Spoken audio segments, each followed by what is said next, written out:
Bem-vindos à nossa Conferência de Missões de 2016. Nós somos gratos a Deus pela vida de cada um presente. Queremos lembrar que amanhã nós teremos a oportunidade de lembrar que somos partes do mundo.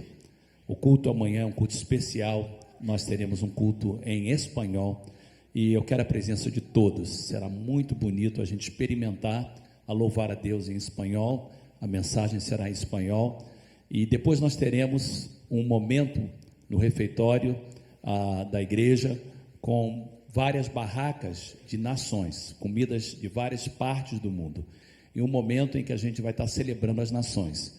Começa às 6 horas em ponto, não chegue atrasado, esteja conosco amanhã. Domingo nós continuaremos também tendo a oportunidade de louvarmos ao Senhor em 2 cultos, o primeiro em inglês às 9h30 e o segundo em português às 11h30. Está conosco nessa noite o Bispo Ronaldo e a Bispa Derani, acompanhado também do Pastor Ludgard e da Pastora Bruna. Eu quero que eles fiquem de pé para a igreja poder saudá-los com um grande aplauso ao Senhor pela vida desses servos do Senhor. Deus abençoe. Pastor Ludgard e Pastora Bruna são pastores na Igreja Luz para o Povo no Serrinha, e quando eu estou no Brasil, eu fico na casa deles. Eu sou muito, muito bem tratado mesmo. Eu sou grato a Deus pela vida deles.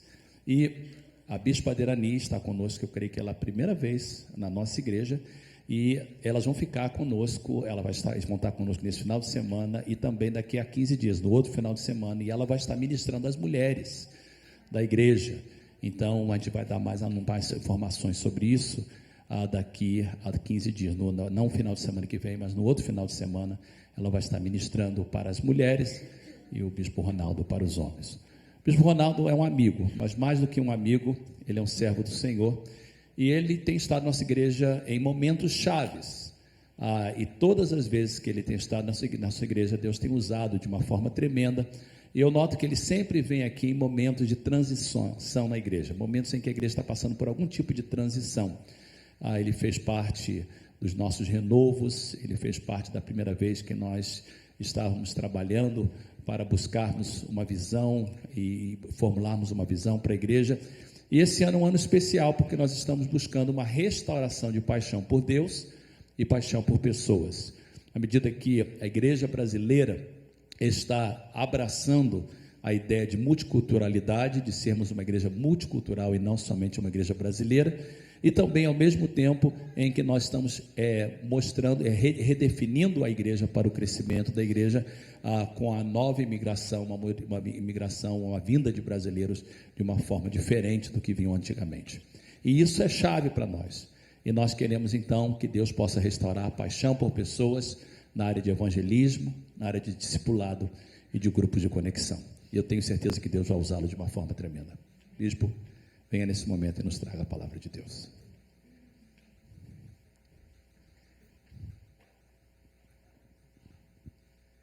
Graça e paz, irmãos. É sempre um presente para mim, do céu, poder estar aqui, compartilhar a palavra com os irmãos.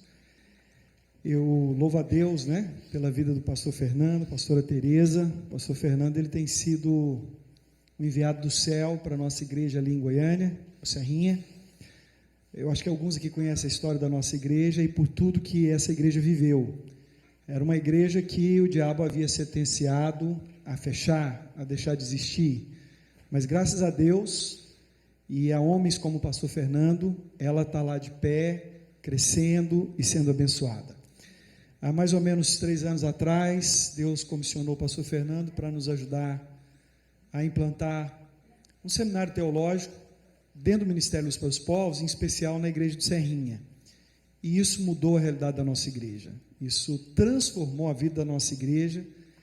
Nós temos visto que a igreja é outra em função do ensino, do conhecimento, da revelação da palavra, uma igreja que tem se apaixonado por Deus e pela palavra de Deus e buscado conhecer a palavra de Deus, né?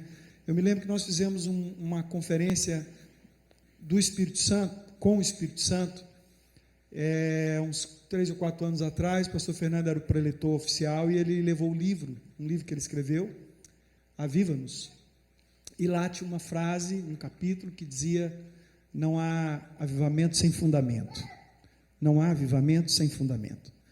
E nós temos buscado isso, nós temos buscado o avivamento, e nós sabemos que esse avivamento é fruto de um alicerce, e graças a Deus temos podido lançar esse alicerce ali.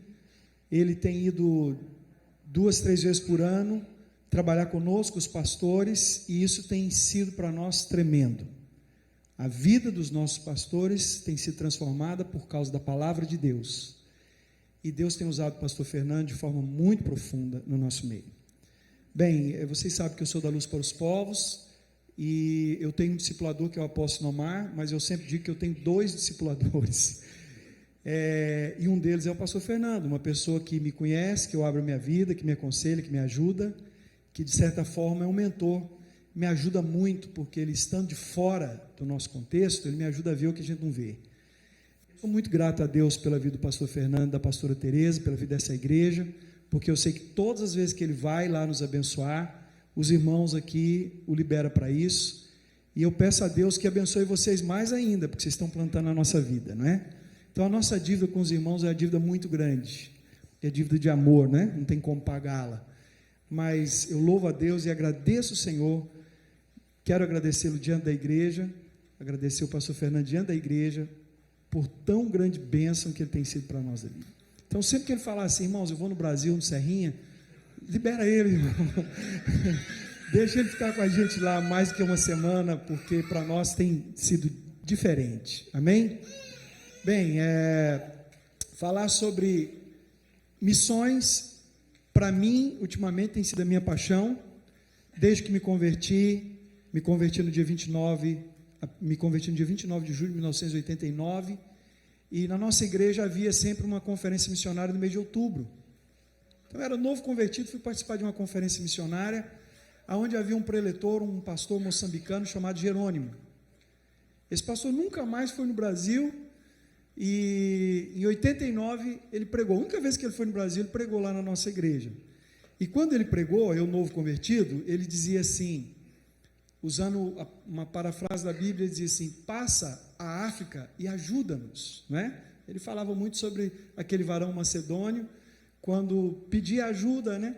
E ele dizia: irmãos, passem a África e ajuda-nos. Nós não tínhamos nenhum trabalho na África, não tínhamos nenhum projeto para a África, naquela época era uma igreja pequena ainda, e daí despertou um dos nossos líderes, na época o Neto.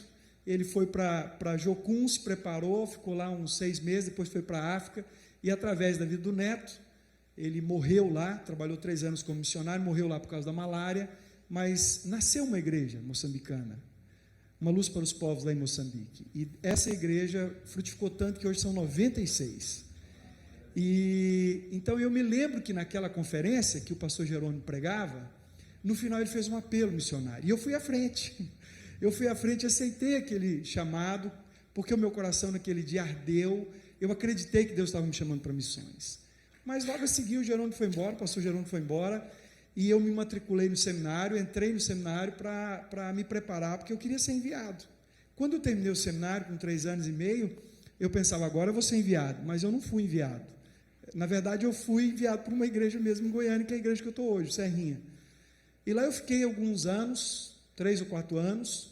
Depois eu voltei para a nossa igreja sede, e a gente sempre tinha um projeto missionário. Nós tínhamos um pastor que era responsável por essa área, ele fazia um trabalho belíssimo, e depois ele saiu do ministério, e quando ele saiu, parece que a visão missionária saiu com ele, e nós perdemos aquela paixão por missões.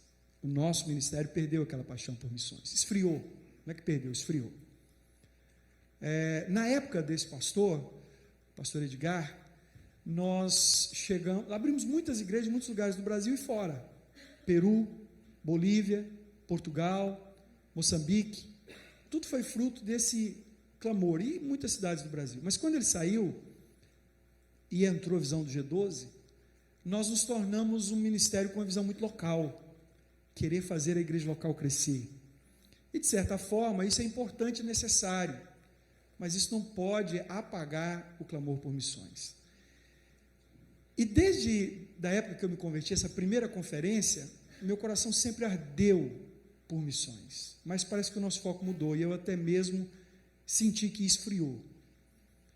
Quando nós estávamos em 2010, eu e minha esposa fomos definitivamente enviados para missões. Começamos um trabalho na Europa, fundar uma base missionária para treinar missionários para a Europa e para a África. Esse era o nosso objetivo quando a gente foi enviado.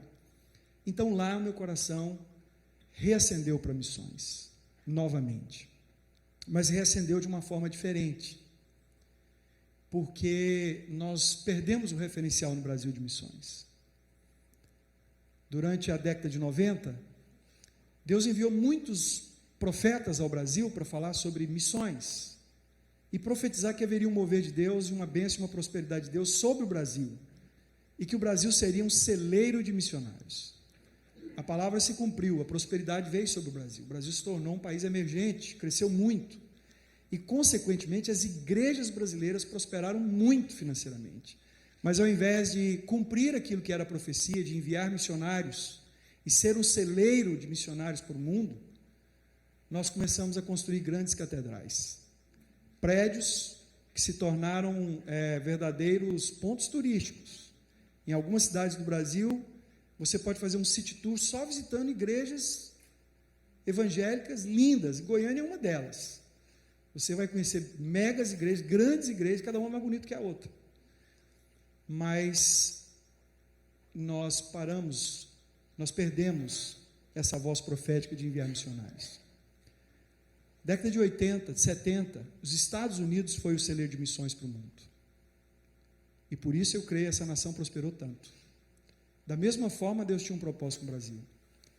Mas o Brasil já não é mais um celeiro de missionários. Por quê? Porque nós olhamos para nós mesmos. Hoje o celeiro de missionários para o mundo é a China. Há um alvo entre a igreja chinesa de enviar, nos próximos 10 anos, 100 mil missionários para outras nações. E é por isso que eu acredito que a China tem crescido e prosperado. Eu sempre vejo a mão de Deus numa nação quando a igreja tem um coração que arde por missões. Quando eu falo que nós no Brasil voltamos muito para a nossa realidade, igreja local, não foi tanto por almas, ganhar almas, mas muitas vezes e muito mais por gerar uma estabilidade, uma estrutura que nos garantisse ser uma igreja sem necessidades financeiras. O Brasil tenta ultrapassar até mesmo Israel em termos de suntuosidade, né? O Salomão construiu o prédio lá em Jerusalém, alguém demoliu, um outro Salomão construiu um templo de Salomão lá no Brasil, e quer construir outros. E por que isso, irmãos? Isso na verdade é só o reflexo da maioria de nós pastores brasileiros, de querer construir monumentos, quando deveríamos buscar o mover de Deus. Perdemos a paixão por almas quando nós perdemos o mover de Deus. Me lembro que no seminário, esse pastor de missões, o Edgar, ele ensinava a lei dos 4 M's. Eu não sei se vocês já usaram esse princípio aqui, mas ele dizia assim que quando vem o mover de Deus gera um movimento, atrai pessoas. Mas muitas vezes o mover de Deus passa e o movimento fica. E quando o movimento fica, nós não querendo perder o mover de Deus, ou achando que Ele ainda está no nosso meio, então nós começamos a construir monumentos, começamos a construir prédios, canais de televisão e coisas desse nível, não estou dizendo que isso é errado, pensando que isso contém o mover de Deus. Mas quando nós começamos a construir monumentos, onde já não há mais o mover de Deus, então vem a morte. Então, mover, movimento, monumento, morte. E o grande segredo é não perder o mover de Deus. Mas a nuvem de Deus, ela se move a cada dia. E a nossa percepção do mover de Deus, da nuvem de Deus, é que a falta dessa percepção é que atrapalha e mata no nosso coração muitas vezes a paixão por almas. O tema da conferência é restaurando a paixão por pessoas, por almas. Orando sobre isso, eu me fiz uma pergunta: só pode ser restaurado aquilo que já houve antes, senão tem que ser criado. E sinceramente eu não sei se Deus tem que restaurar no nosso coração paixão por almas ou criar. Eu conheço muitos crentes que nunca ganharam uma alma para Jesus. E eu me pergunto como alguém pode ser um cristão sem nunca ter ganho uma alma para Jesus. Porque não faz parte da vida cristã não ganhar almas. Há uma frase que me chocou um tempo atrás, ela dizia assim, que pessoas que vão para o céu, a principal característica de uma pessoa que vai para o céu é que ela se preocupa em levar outros para o céu. Mas também uma das grandes características de quem não vai para o céu é que ele não se preocupa em levar ninguém para o céu. E essa frase me fez pensar, porque muitas vezes eu vejo cristãos muito preocupados com a sua vida, em garantir estabilidade, futuro, uma aposentadoria, ter alguma coisa que lhe dê o que nós chamamos lá no Brasil de independência financeira, e parece que a gente se preocupa muito mais com essa vida, queremos garantir essa vida de forma abençoada, quando a Bíblia diz que essa vida é muito passageira, curta, e a Bíblia também diz que quem não perde essa vida não ganha a outra. Então eu não sei se nós estamos ganhando a outra, ou se nós estamos ganhando essa, porque se nós estamos tão preocupados com essas e não com pessoas que vão para o céu, talvez será que nós também vamos? Bem, eu não vim aqui trazer dúvida ao seu coração, eu vim aqui tentar despertar você, mas eu não quero fazer isso com argumentos. A minha oração é que o Espírito Santo nessa noite fale comigo e com você de uma forma profunda, e que Ele mexa conosco. Abra sua Bíblia comigo no Evangelho de João. Eu queria ler uma passagem que de manhã eu comentava com a pastora Tereza. João capítulo 4, a passagem da mulher samaritana. Quantos gostariam aqui realmente que o Espírito Santo tocasse no seu coração? Então você pode fazer uma oração antes da gente ler esse texto bíblico? Feche os teus olhos. Peça a Deus para realmente falar com você nessa noite. Senhor, no nome de Jesus, o Senhor sabe como eu preciso do Senhor agora. E eu também acho que meus irmãos precisam. Por isso eu te peço, fala comigo, fala com eles, ministra na minha vida, ministra na vida deles. Eu não tenho algo aqui, ó Deus, que possa transformá-los, mas o Senhor tem. Talvez o que eu vou falar, ó Deus, pode informá-los, mas o que o Senhor pode fazer vai transformá-los. Senhor, no nome de Jesus, fala comigo de uma forma que eu não desça desse altar do mesmo jeito que subi. Mas, Senhor, fala com eles também, para que todos eles queiram também subir no altar e entregar, não só a vida, mas os sonhos, desejos, ansiedades, preocupações, problemas, e confiar que o Senhor tem o controle de tudo. Essa noite, Espírito Santo, move sobre nós com liberdade. Eu não sei como as pessoas entraram aqui, mas eu sei como elas podem sair daqui, cheias da Tua presença, tocadas pelo Senhor. Por isso, em nome de Jesus, envolve cada um aqui, ó Deus, numa atmosfera de amor, de carinho, de unção, ó Deus, e ministra sobre nós, restaurando a nossa paixão por Ti e por almas, em nome de Jesus, Pai. Amém. Essa passagem de João 4 é bastante conhecida. Eu acho que todos conhecem a história da mulher samaritana, o momento em que Jesus manda os discípulos entrarem na cidade, eles vão buscar comida, e Jesus então se aproxima de uma mulher que tirava água de um poço, e Jesus lhe pede água, e ela começa um diálogo com Jesus, e no versículo 23, do capítulo 4, 23, diz assim, desculpe que eu vou ler na revista atualizada, eu sei que os irmãos usam a NVI, versículo 23, mas vem a hora, e já chegou, em que os verdadeiros adoradores adorarão o Pai em espírito e em verdade, porque são esses que o Pai procura para seus adoradores. Deus é espírito, e importa que os seus adoradores o adorem em espírito e em verdade. O versículo 25, a mulher responde assim, eu sei, respondeu a mulher, que há de vir o Messias, chamado Cristo, e quando ele vier, nos anunciará todas as coisas. No versículo 26, Jesus diz assim, eu sou, eu que falo com você. E quando você vai ler lá no versículo 39, muitos samaritanos daquela cidade creram nele, em virtude do testemunho da mulher, que anunciara, ele me disse tudo quanto tenho feito. Vinde, pois, ó samaritanos, ter com Jesus.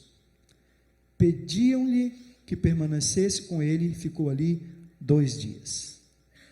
Bom, o que tem a ver esse texto com o nosso tema em relação à restauração de alma, de paixão por almas? Há uma frase do John Piper, eu anotei ela aqui, em que, deixa eu só buscar ela aqui, ele diz o seguinte,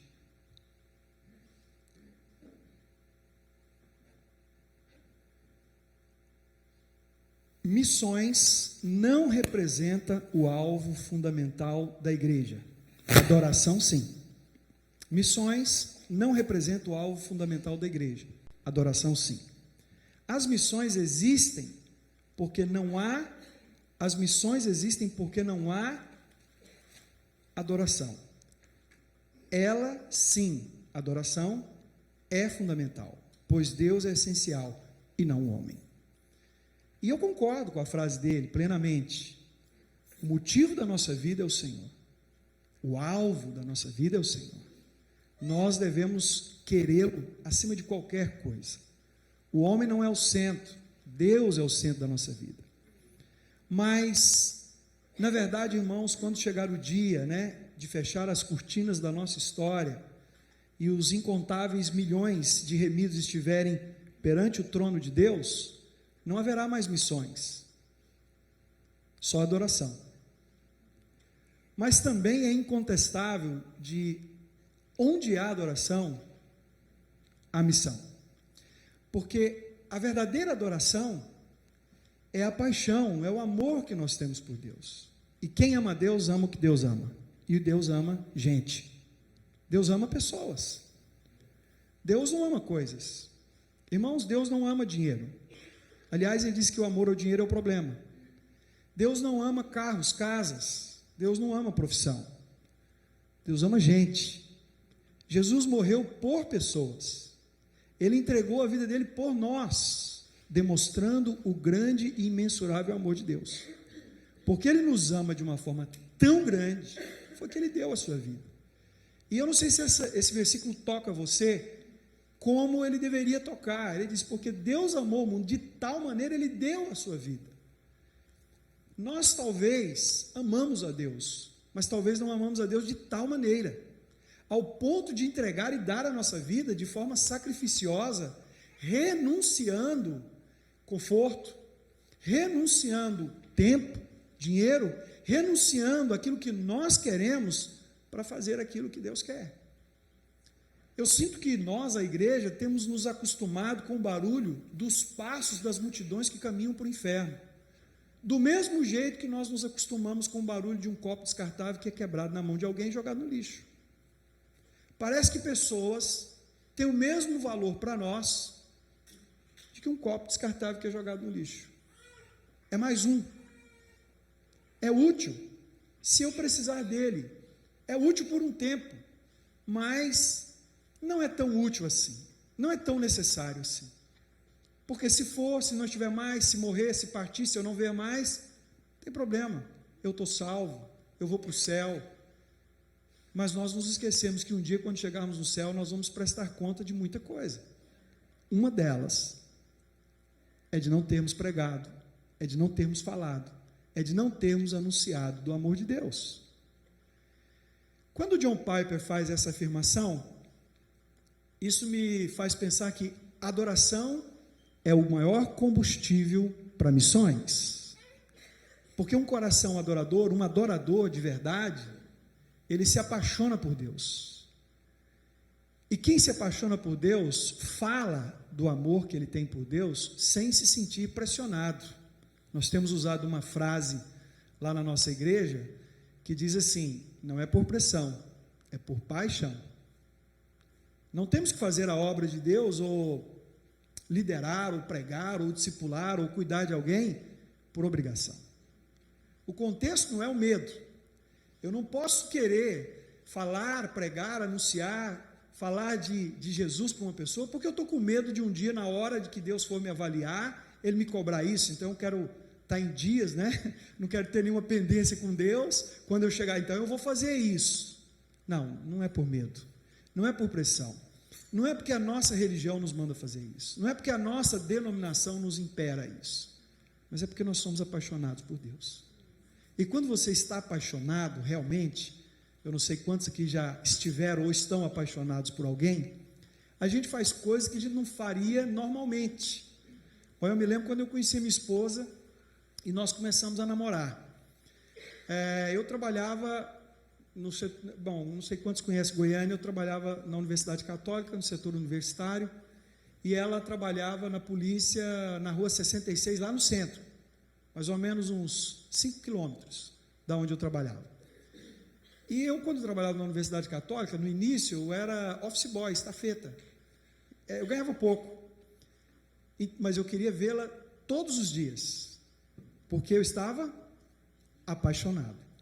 Então, na hora do almoço, eu tinha um horário do almoço de mais ou menos meio-dia às 2.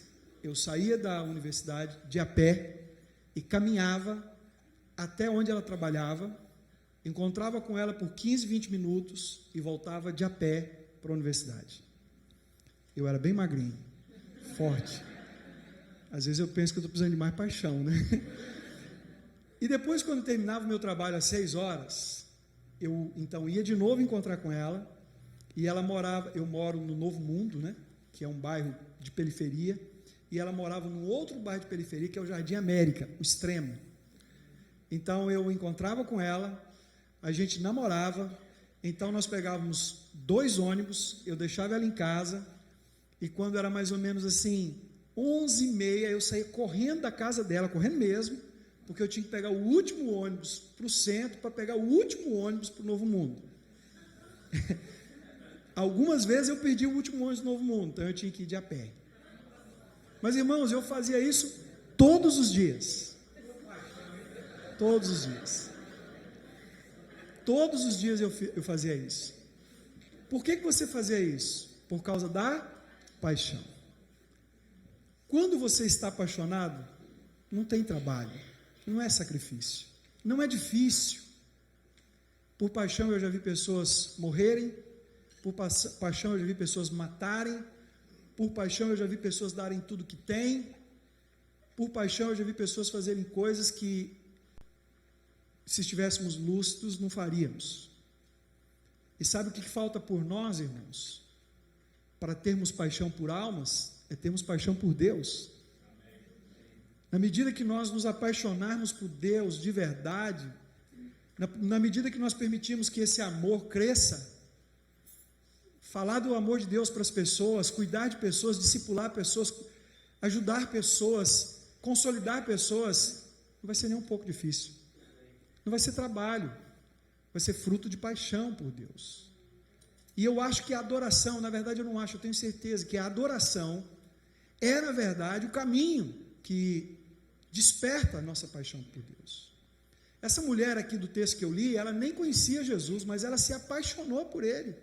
Não se apaixonou por amor de mulher como homem, mas ela descobriu que ele era o Messias. No início do diálogo, ela está extremamente cética. Ela está, muitas vezes, até achando ruim ele falar com ela, porque ele era um judeu.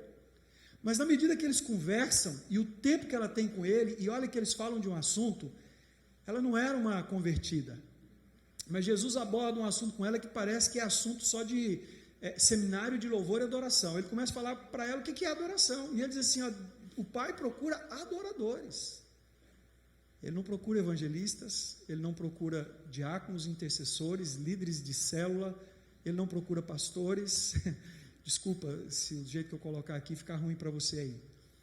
Ele procura adoradores. Mas se ele está procurando, é porque está difícil de encontrar. E se ele estiver procurando essa noite, será que ele vai achar aqui?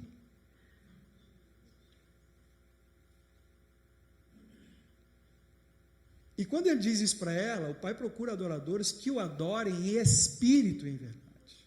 Não de nome, não de religião. Minha igreja tem um louvor muito jóia, lá tem um pessoal que canta assim, né? É muito bom. Mas eu vejo que muita gente adora com cara de quem chupa limão. Os irmãos não têm isso aqui, mas lá o pessoal, né? Você pensa, meu Deus, deve estar ruim demais. Mas eles adoram assim. E muita gente faz isso porque aprendeu desde que converteu, que na hora da música tem que levantar a mão, falar amém, repetir a letra que está sendo projetada. Às vezes no final chora, e não quer dizer que isso é adoração. E nem quer dizer que esse momento do culto, do domingo, da sexta, é adoração. Adoração é um estilo de vida. Adoração é um padrão de vida. Adoração tem a ver com andar com Ele. Adoração tem a ver com intimidade. Intimidade. Intimidade é algo que só existe na vida de quem tem um certo nível de maturidade. Crianças não têm condição de ter intimidade, não é verdade, queridos? Eu tenho um filho, meus 2 filhos são casados, mas eu tenho um filho, Samuel, ele tem 26 anos, casado, e o Samuel, quando ele tinha 15 anos, ele queria namorar. Eu dizia, não, você não está na idade de namorar. Por quê? Porque você vai querer intimidade, não está na hora. Então, 16 anos, o Samuel queria namorar. Eu dizia, não está na hora de você namorar, porque você vai querer intimidade, não está na hora. E com 17 é a mesma coisa. Samuel começou a namorar com 18 para 19 anos. Ele namorou com a primeira namorada, ele casou. E eu sempre digo isso. Samuel, hoje ele tem intimidade com a Jomar, a esposa dele, porque ele atingiu a maturidade. Crentes infantis, crentes que infelizmente não buscam a Deus, não se amadurecem em Deus, dificilmente eles terão intimidade com Deus, porque eles estão olhando mesmo para o natural. O que denuncia o nosso nível de maturidade é o nosso nível de intimidade com Deus, irmãos.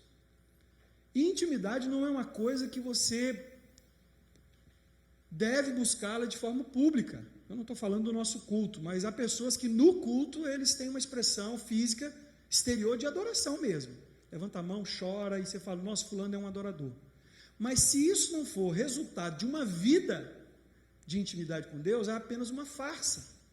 É mais uma das máscaras que nós às vezes usamos para impressionar pessoas, porque a Deus nós não impressionamos com isso.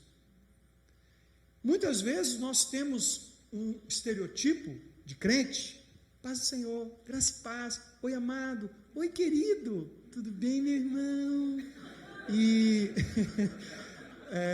esse estereotipo faz com que a gente obtenha o reconhecimento das pessoas. Fulano é uma benção, fulano é um homem de Deus, uma mulher de Deus. Mas se a nossa vida, no dia a dia, não é uma vida de intimidade, não adianta a gente querer transparecer isso. Eu ouvi um pregador no Brasil falar uma frase muito forte, que mexeu comigo, eu falava isso no carro com o pastor Fernando. Intimidade não é uma coisa pública, porque se for pública é pornografia. Intimidade é algo que você tem no reservado. E Jesus diz isso: quando entrares no seu quarto. Eu tenho chamado isso de lugar secreto. Eu tenho chamado isso de tempo com Deus. O momento que eu tenho com Deus, que ninguém participa. Bom, irmãos, eu gosto, eu tenho aprendido a gostar de orar. Não gostava, e minha carne não gosta.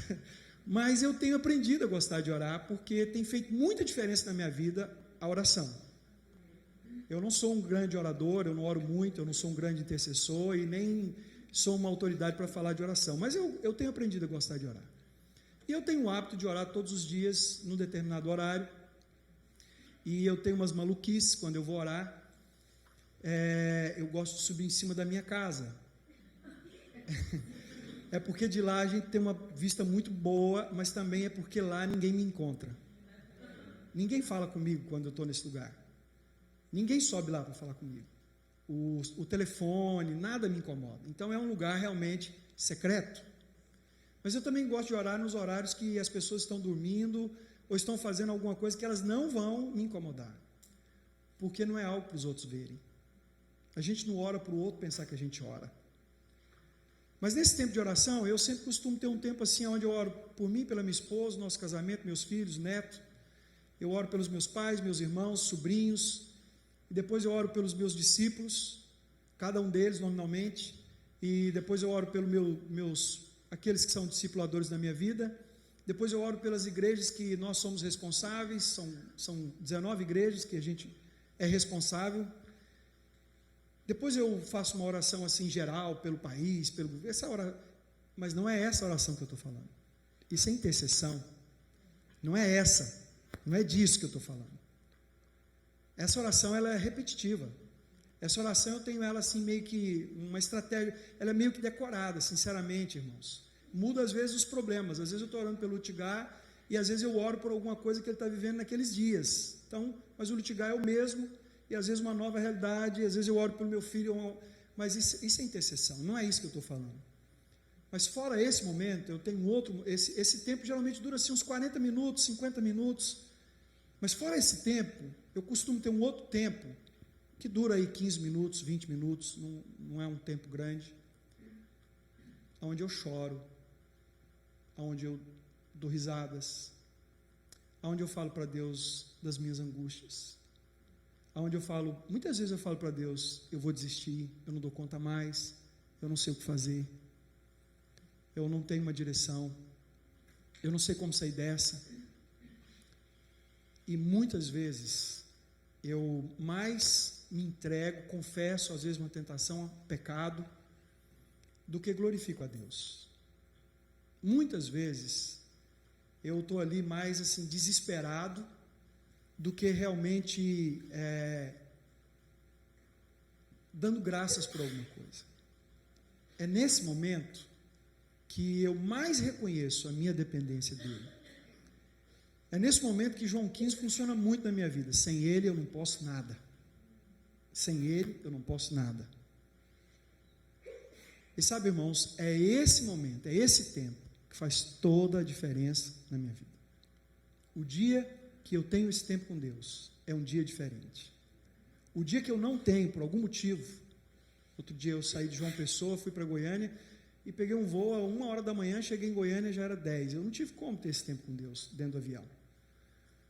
E eu notei que aquele dia, não é porque eu estava sem dormir cansado, mas foi um dia que a tentação estava mais forte, foi um dia que eu não tive muita sabedoria para falar com pessoas, foi um dia que eu tive mais dúvida em tomar decisões, foi um dia que eu soube menos o que fazer. Os outros dias, quando eu tenho esse tempo com Deus, parece que vem mais rápido. E esse lugar secreto, esse tempo com Deus, esse tempo a sós com o Senhor, é que nos faz apaixonar por Ele. Porque a gente apaixona por alguém quando a gente olha para ela e parece que a beleza dela é maior do que tudo que está à nossa volta. E é nesse tempo que você realmente vê a beleza de Deus. Quando eu estou pregando, quando eu estou lendo a Bíblia, geralmente eu estou preparando alguma coisa para pregar. Nós temos a tendência de gostar mais de ler a Bíblia do que de orar, irmãos. Porque quando você lê a Bíblia e prepara alguma coisa para pregar, você impressiona pessoas. Mas quando você ora, você não impressiona ninguém, a não ser Ele. Se você ora e tem intimidade com Deus, então isso faz você ser um com Ele. Às vezes eu noto na minha igreja, talvez aqui não seja a realidade dos irmãos, ou sim, é que nós até queremos intimidade com Deus, mas nós queremos assim, uma noite. Nós queremos um culto. Vai vir um pregador de fora, vai ter uma conferência, o pastor preparou uma série, e a gente quer que aquele culto seja uma bênção, sabe? Uma noite de intimidade pode ser prostituição. Quem paga por uma noite de intimidade e não quer uma vida, pode ser que esteja se prostituindo. No Velho Testamento, Deus chamou a atenção do povo de Israel muitas vezes, porque eles abandonaram o Senhor e adoraram outros deuses. Eu não sei o que te empolga. Eu não sei que tipo de culto pregador te empolgaria ao ponto de você dar um glória a Deus quando ele está pregando, ou de atrair você ao ponto de você convidar todos os seus amigos para ouvi-lo. Talvez, eu acho que não é o caso da igreja aqui, mas se viesse aqui um pastor que falasse de prosperidade financeira, em alguns lugares as pessoas se empolgam muito, os cultos lotam. Se fosse um pastor que falasse de cura física, casamento, talvez empolgasse muita gente. Empolga muita gente no Brasil esse tipo de coisa. Sabe o que é isso? As pessoas querem um momento de prazer e não intimidade.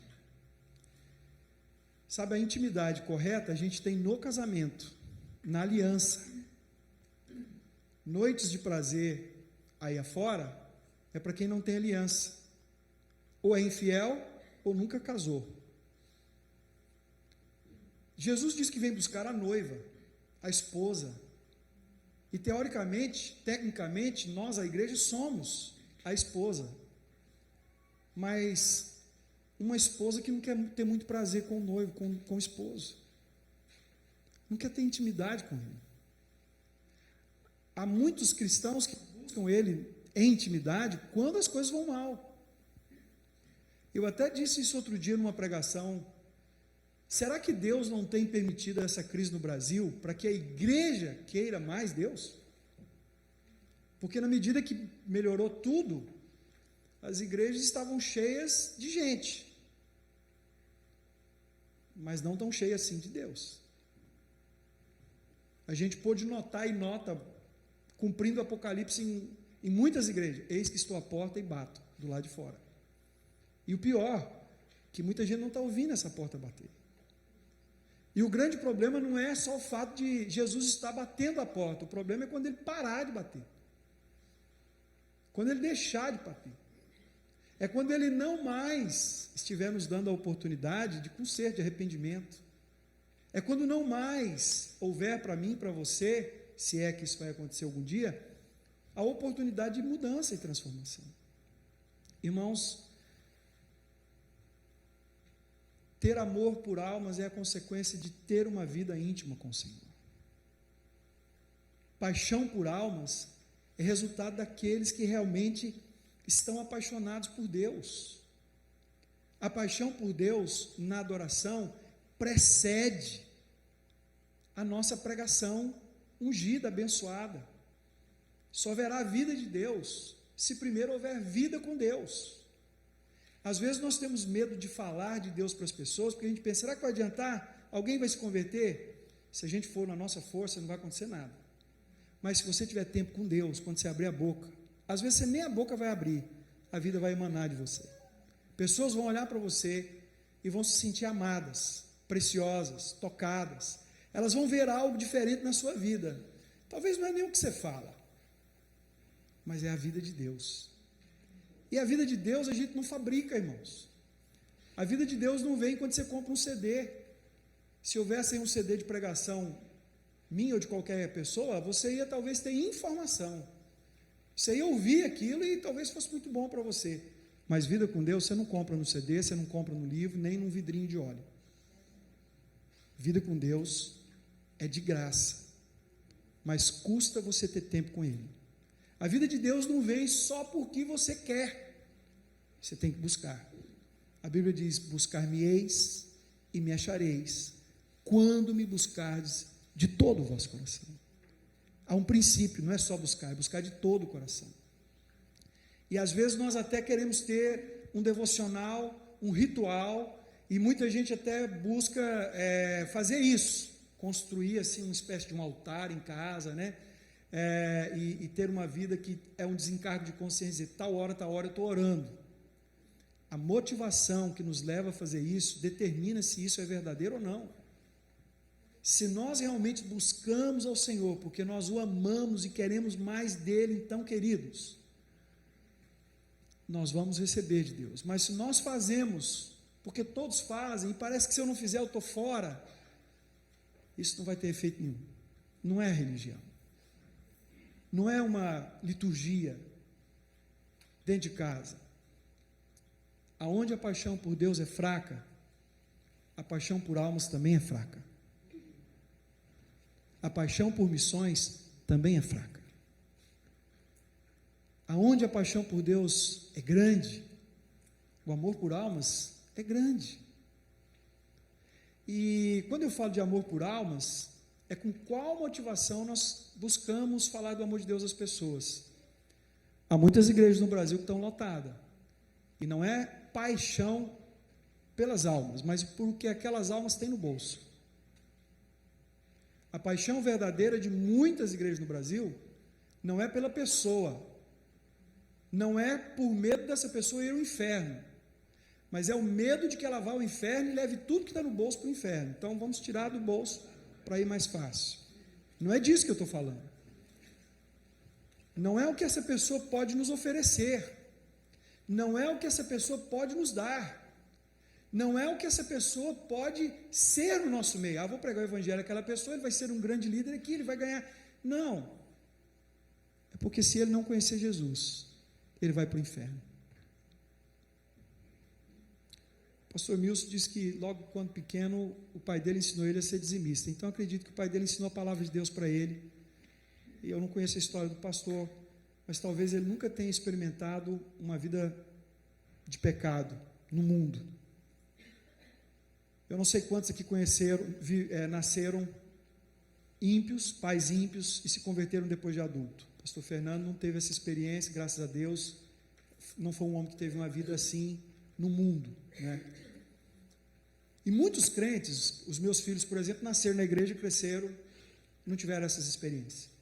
E às vezes eu me pergunto, será que não sabemos como é o inferno, por isso nós não temos tanta compaixão assim das pessoas? Não sabemos como é a condenação eterna, será que é por isso que não temos tanta compaixão? Quem já chegou lá na porta, quem já teve prestes a entrar lá definitivamente, sabe o que significa isso. Eu não oro para que Deus dê experiência para ninguém aqui no inferno, nem acredito nesse tipo de experiência, mas talvez se a gente soubesse o que é realmente a condenação eterna, nos apressaríamos mais em que as pessoas conhecessem a Deus e fossem salvas, porque a única coisa que pode impedir alguém de ir para o inferno é Jesus. O único que pode salvar alguém é Jesus. Queridos, é claro que eu não posso pregar do amor de Deus para uma pessoa com medo dela ir para o inferno. Eu devo amá-la como Cristo ama. O inferno deve ser o segundo plano, não que ele não tenha uma importância nesse contexto que nos leve a pregar. Mas a principal motivação deveria ser esse amor desesperado por Deus. Meus irmãos, é quando o nosso amor por Deus é aquecido no nosso coração, que o nosso amor pelos perdidos também é aquecido. Às vezes nós buscamos coisas que, ao invés de aquecer o nosso coração, esfria a nossa fé, desmotiva a nossa fé. Quando nós nos baseamos na tradição, quando nós baseamos na religião seca, fria, quando nós nos baseamos em coisas que parecem ser de Deus, mas que são desprovidas da ação, do mover e da presença de Deus. Jesus, a Bíblia nos ensina que nos últimos dias o mal que acometeria os cristãos seria a apostasia, uma fé fria, uma fé fraca ou uma fé pequena. Não sei o que nome que você dá para apostasia. Jesus, ele chegava em alguns lugares, ele dizia homens de pequena fé. Mas também ele chegava em outros lugares e ele dizia assim: nunca vi fé tão grande como essa. Mulher, a tua fé te salvou. E nós percebemos que a fé interfere. Fé, na verdade, é a expressão do nosso amor a Deus. A fé nos leva a ter atitudes. E a fé é o fato de nós acreditarmos em Deus. E nós, quando estamos apaixonados, a gente acredita de olhos fechados. Aliás, a gente tem problema quando os adolescentes se apaixonam, porque eles querem fazer coisas que não deveriam e ficam cegos. De certa forma, nós deveríamos ter essa paixão, não digo cega, mas essa paixão por Deus, de forma assim tão impulsionativa, que nos levasse a fazer aquilo que o nosso natural diz para não fazer. Essa paixão por Deus, ela gera essa expressão de fé. Um outro dia eu poderia falar aqui sobre os alimentos e os inimigos da fé, mas quando eu falo sobre isso, se a nossa fé não for realmente alimentada, ela vai se enfraquecer. Alguém diz que fé é igual você ir na academia, quanto mais você exercita, mais o músculo fica grande, não é? Mais você fica robusto, mais você fica forte. Fé é a mesma coisa. Se você não exercita, ela esfria, ela fica pequena, ela atrofia, e algumas coisas servem de alimentos para a nossa fé. Uma delas, a palavra, se alimentar da palavra, ler a palavra. A outra, ouvir a palavra. A Bíblia diz que a fé vem pelo ouvir. Outra, orar. Eu já falei sobre isso. Como orar nos enche de fé.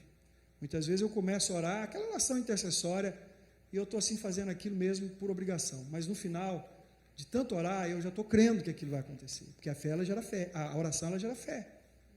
E a fé, ela move montanhas. Se ela move montanhas, eu acho que ela pode mover o gelo do nosso coração. Ela pode quebrar as rochas que endureceram o nosso coração.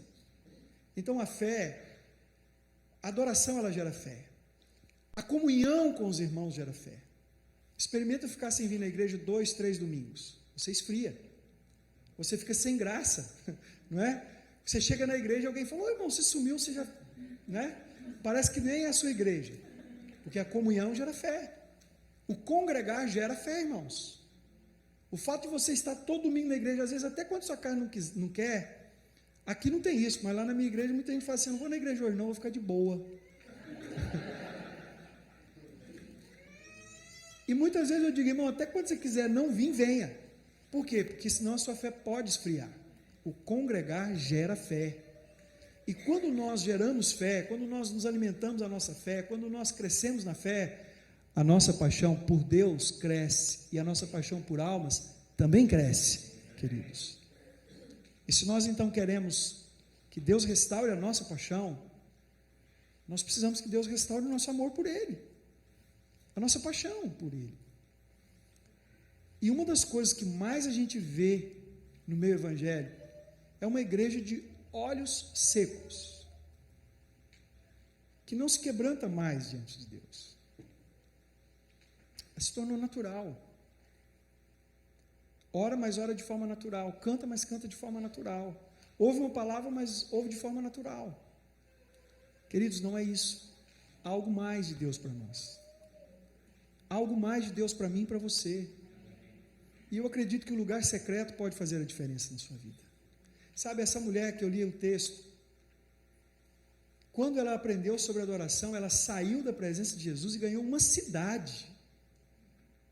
Ela pregou o evangelho a algumas pessoas, aquilo se alastrou de tal forma que todo mundo quis conhecer Jesus. Ela não tinha uma teologia, ela não sabia as 4 leis espirituais, ela não teve um treinamento evangelístico nem missionário, mas ela se apaixonou por Jesus. E foi isso que fez ela ter um encargo de falar para todo mundo daquela cidade. Vocês se lembram daquele endemoniado que Jesus o liberta, e a Bíblia diz que ele pregou em 10 cidades. 10 cidades. Ele foi liberto. Mas não há libertação sem arrependimento, irmãos. Não existe libertação sem arrependimento. E talvez o que precisa acontecer na nossa vida nessa noite é um quebrantamento de arrependimento. Não estou dizendo de pecado de adultério, irmãos, de roubo, de prostituição. Se for o caso, sim. Se precisar disso, sim.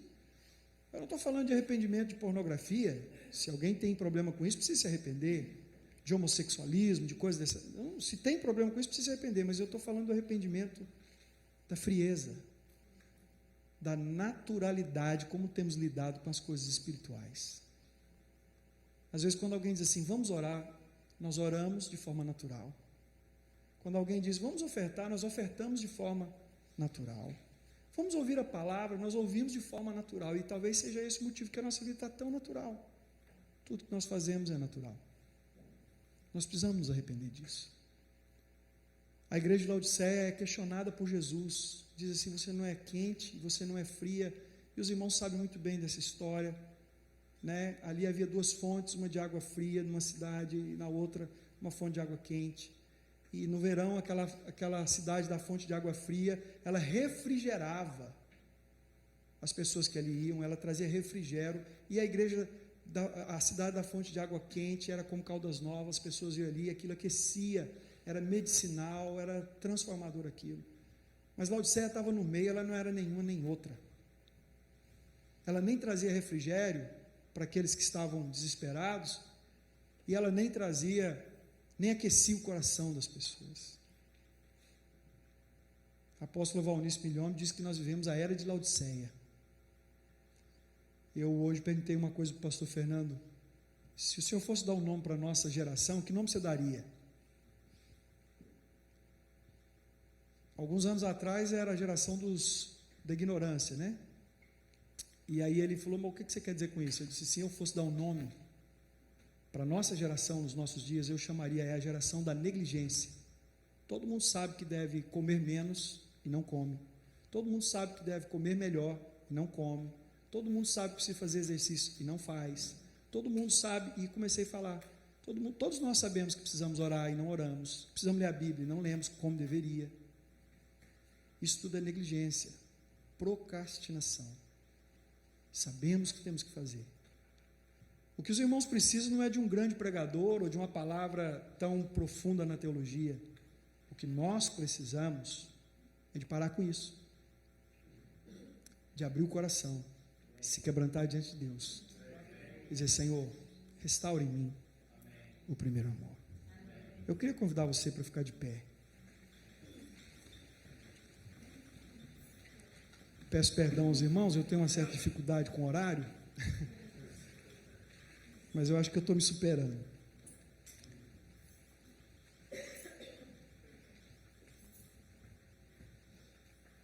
Se você for olhar na Bíblia,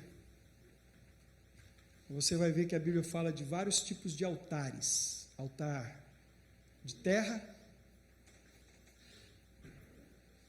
altar de pedra, geralmente era para marcar um lugar, que ele era definitivo. Altar de madeira, eles cobriam com bronze, levava para onde fosse, e era de bronze, porque podia vir um fogo que não estragava. E altar de ouro, a arca era um altar e ela era de ouro.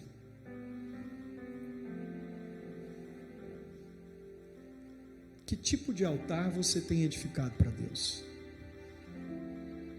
Quando chega esse momento assim de uma pregação, e há um apelo, uma oração, e você vai para o altar, você vai edificar que tipo de altar? De terra?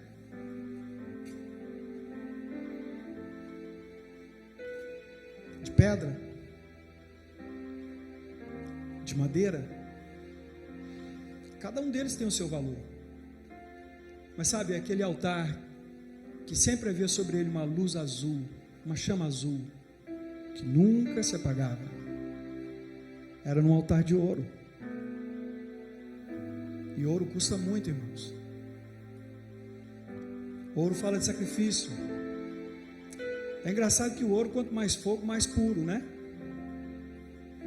Às vezes nós edificamos alguns altares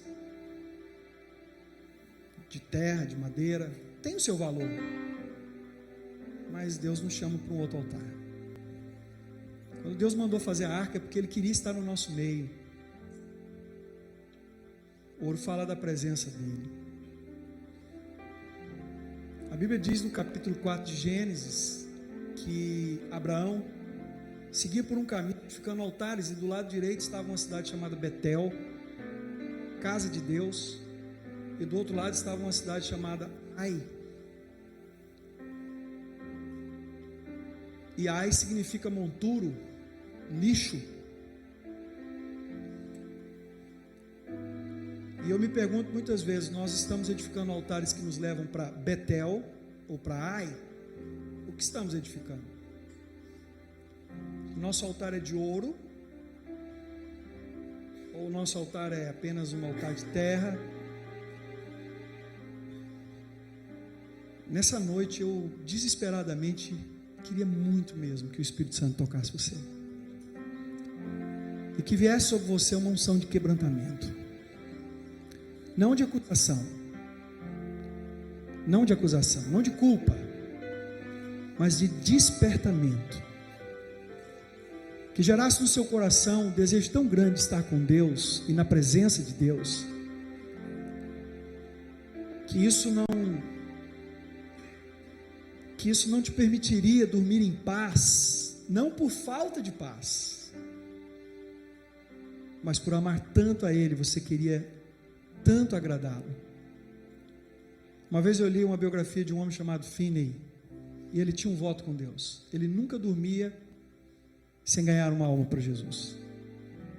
E ele conta na biografia dele que às vezes ele ia deitar, e ele lembrava que naquele dia ele não tinha ganhado ninguém. Então ele levantava e de madrugada ele saía pregando o Evangelho.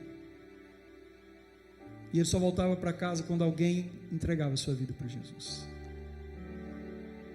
É isso que eu estou falando. A gente amar tanto Ele,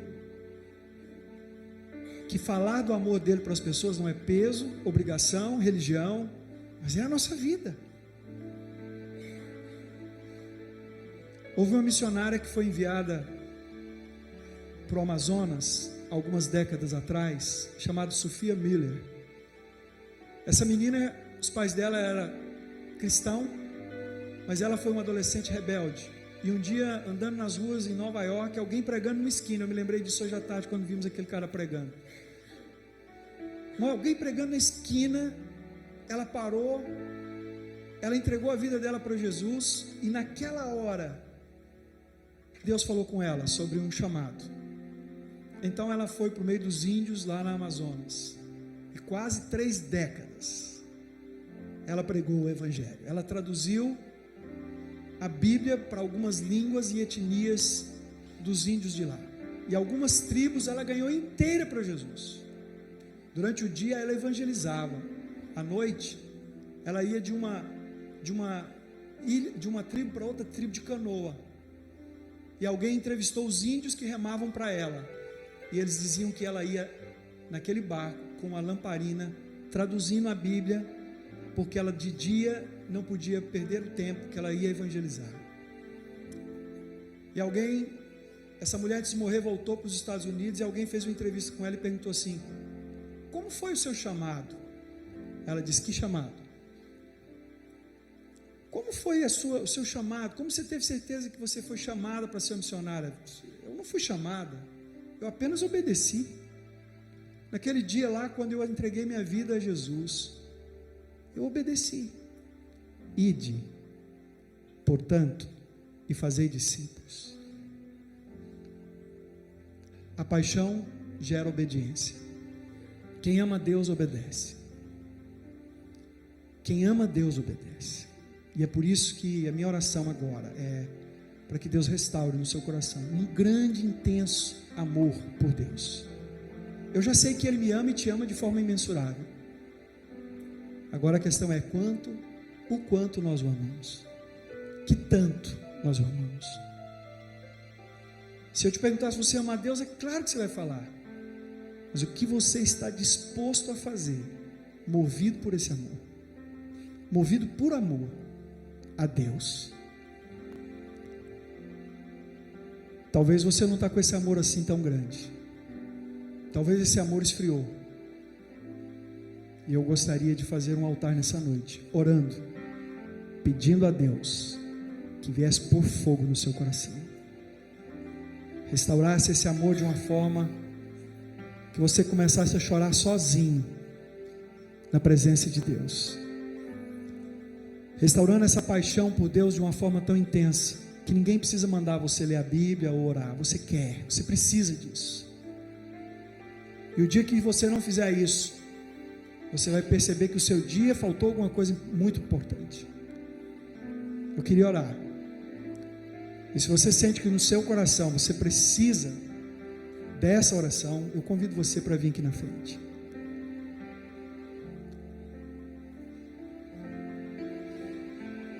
Mas não venha aqui edificar um altar de terra. Não venha aqui edificar um altar de madeira. Não venha aqui edificar um altar de pedras. Não venha aqui como quem vai para Ai. Mas Betel é para Deus. É por Ele, por meio dEle e para Ele. Em nome de Jesus. Feche os teus olhos. Eu vou fazer uma oração, mas a minha oração não é poderosa. Poderosa é aquele a quem eu oro. E se você fizer uma oração sincera, Ele vai tocar você aí agora. Feche os seus olhos e fale com Ele. Senhor, o Senhor sabe como eu preciso do Senhor. E eu também acredito que os meus irmãos precisam do Senhor. Eu não sei o que fazer sem o Senhor. Nenhum de nós aqui sabemos. Então nessa noite eu peço, vem sobre mim, vem sobre os meus irmãos, toca o nosso coração, constrange a nossa vida, desperta em nós, Senhor, esse amor por Ti, pela Tua presença. Senhor, em nome de Jesus, quebranta o nosso coração.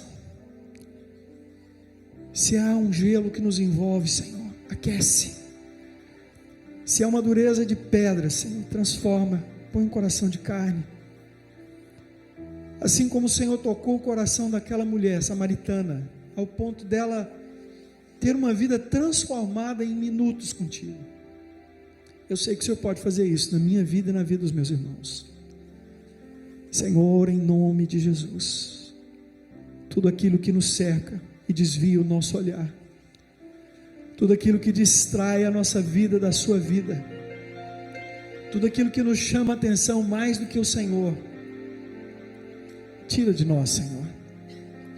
Não permita, ó Deus, que andemos por caminhos que não são seus.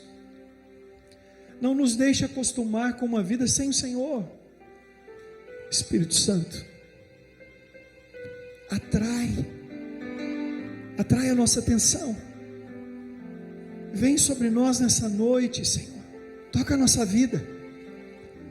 Senhor, nós te pedimos perdão pela negligência. Nessa noite nós te pedimos perdão, ó Deus, pela religiosidade, por uma natural, por vivermos uma vida de forma, ó Deus, mental, racional, apenas. Ajuda-nos ao equilíbrio, Senhor, em nome de Jesus. Que nós não te busquemos só quando estivermos passando por problemas difíceis, mas, Senhor, no nome de Jesus, que nós possamos querer te buscar todos os dias, todo o tempo, nosso coração esteja voltado para o Senhor, que possamos ouvir a sua voz dentro do carro, no trabalho, Senhor, quando estivermos no banheiro, na cozinha, quando estivermos, ó Deus, fazendo uma coisa importante ou simples, ó Deus, ao olharmos para a natureza, ou quando lemos a Bíblia, o Senhor venha falar com cada um de nós, Pai. Deus, em nome de Jesus, não permita que a apostasia nos domine, mas, Senhor, transforma-nos. Não nos deixe, ó Deus, entrar na estatística daqueles que estão dentro da igreja, mas não têm mais experiência contigo. Senhor, no nome de Jesus, nessa noite eu oro pela vida de cada um daqueles que aqui estão, homens, mulheres, rapazes, jovens, ó Deus, não importa a nossa idade, Senhor, mas Deus, eu peço, venha, ó Deus, e desperta no nosso coração o desejo, a vontade de te buscar, te conhecer mais, nas coisas simples ou profundas. Espírito Santo de Deus, toca o coração, a alma de cada pessoa que está aqui, Senhor. Deus, gera em nós intimidade contigo. Leva-nos, ó Deus, a querer ter intimidade contigo. Leva-nos, ó Deus, a querer estar na tua presença. Senhor, leva-nos, ó Deus, a querer, ó Deus, gastar tempo contigo, Senhor. Pai, abençoa cada homem, cada mulher, cada varão, cada varoa. Senhor, no nome de Jesus, que o teu Espírito traga quebrantamento sobre a nossa alma, a nossa vida. Ó Deus, que as nossas experiências com o teu Espírito não sejam apenas em cultos da igreja, mas sejam contínuas, diárias. Ó Deus, em todo o tempo todo, a gente possa ver, ó Deus, a sua mão nos guiando, o Senhor nos livrando, falando conosco.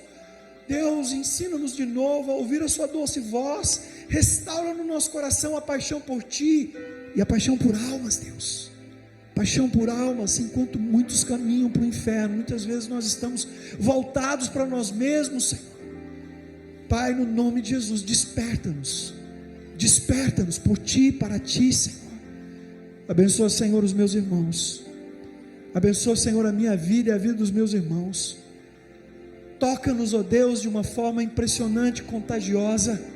Que o teu fervor, ó Deus, nos invada. Que a vontade de gastar tempo contigo seja maior do que qualquer outra vontade. Que o desejo e a disposição, Senhor, de estar com o Senhor seja maior do que estar com qualquer pessoa, ou às vezes até estar só. Senhor, no nome de Jesus, o Senhor sabe como está o coração de cada um aqui. O Senhor sabe do nosso nível de sinceridade nessa noite.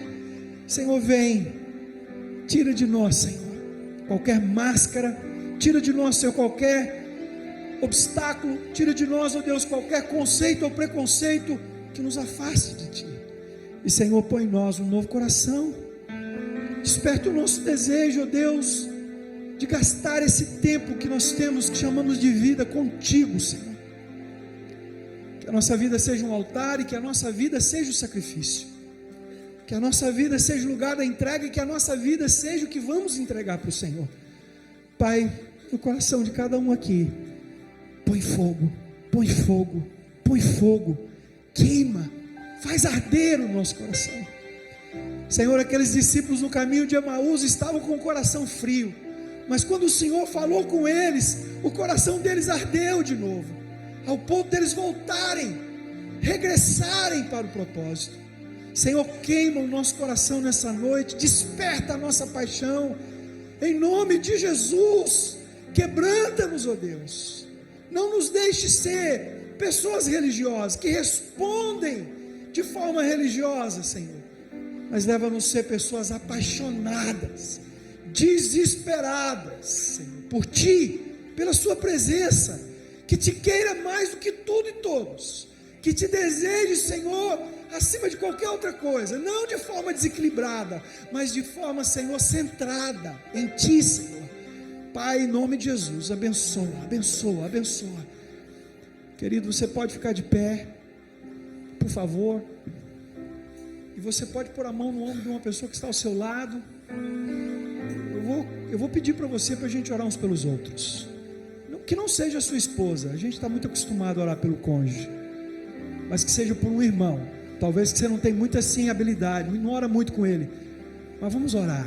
Feche os seus olhos aí, você vai, clama pela vida espiritual desse irmão, pede a Deus, Senhor, incendeia o coração dele, dela. Espírito Santo, eu oro pelo meu irmão nessa noite, quebrando, Senhor, as resistências malignas do inferno, o engano, o engodo, Senhor, no nome de Jesus, a falácia, Senhor, eu repreendo a acusação, eu repreendo o medo, Senhor, eu repreendo condenação nessa noite, no nome de Jesus. Espírito de Deus, nos leva, ó Deus, a nos apaixonar pelo Senhor, Nos leve, ó Deus, a te querer mais do que tudo, Senhor. Nos leve, Senhor, a desejar tempo contigo. Senhor, em nome de Jesus, incendeia, queima, aquece, aquece a nossa alma, aquece o nosso coração, Senhor, nessa noite. Espírito Santo, Espírito Santo, Espírito Santo, Espírito Santo, Espírito Santo, Espírito Santo, Espírito Santo. Vem, Senhor, vem, Senhor, vem. Oh Deus, Deus, ministra a nós, cada um de nós, Senhor. Espírito Santo, Deus, oh Deus, queremos a tua presença, mais do que tudo, desejamos o Senhor, está contigo, diante de ti. Oh Espírito de Deus, Espírito Santo do Senhor, maravilhoso Deus, poderoso, toca-nos aqui, Senhor, em nome de Jesus, Pai.